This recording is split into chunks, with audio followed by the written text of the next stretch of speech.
যে ছেলেটা চায়ের দোকানের এঁটো কাপ ধুচ্ছে রাস্তার ধারে, তাকে ডাকুন। তার কানে কানে বলুন, সুজলাং সুফলাং মলয়জ শীতলাং। হ্যাঁ, বেশ সুন্দর করে বলুন। যে মেয়েটা চাকরির নাম করে বনগাঁ কিংবা চাকদা থেকে রোজ সকালের ট্রেনে সেজে গুজে শহরে আসছে, শরীর বেচে চাল ডাল নুন কিনতে, তাকে ডাকুন। তার কানে কানে সুরেলা কণ্ঠে বলুন, সার্থক জনম আমার, জন্মেছি এই দেশে। যে ছেলেটি লটারির টিকিট নিয়ে দরজায় দরজায় ঘুরছে আর বলছে, বিশ্বাস করুন আমি ভদ্রলোক, আজ 10 বছর হলো আমার কারখানা বন্ধ, লকআউট, তাকে ডাকুন।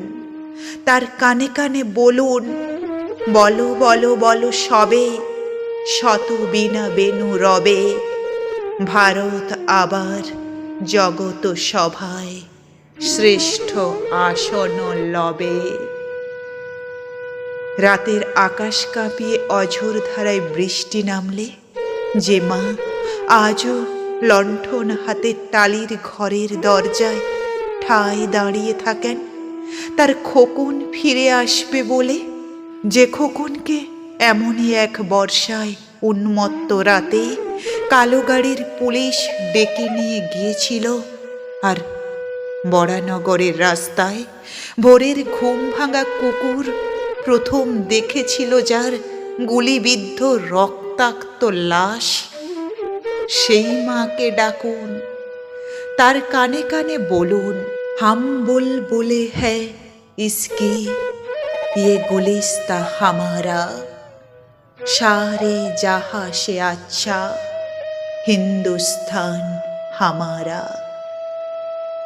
সবাইকে সব বলা শেষ হলে শুনশান শীতের রাতে পাঁচমাথার মোড়ে ঘোড়ায় চড়ে বসা সেই মহাবিপ্লবীর পায়ের সামনে ধীরে ধীরে এগিয়ে যান।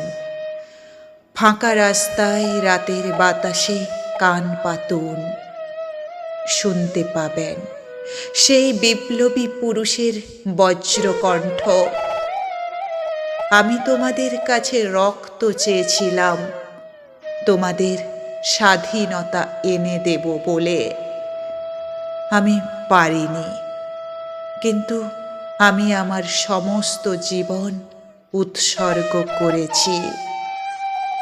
আর তোমরা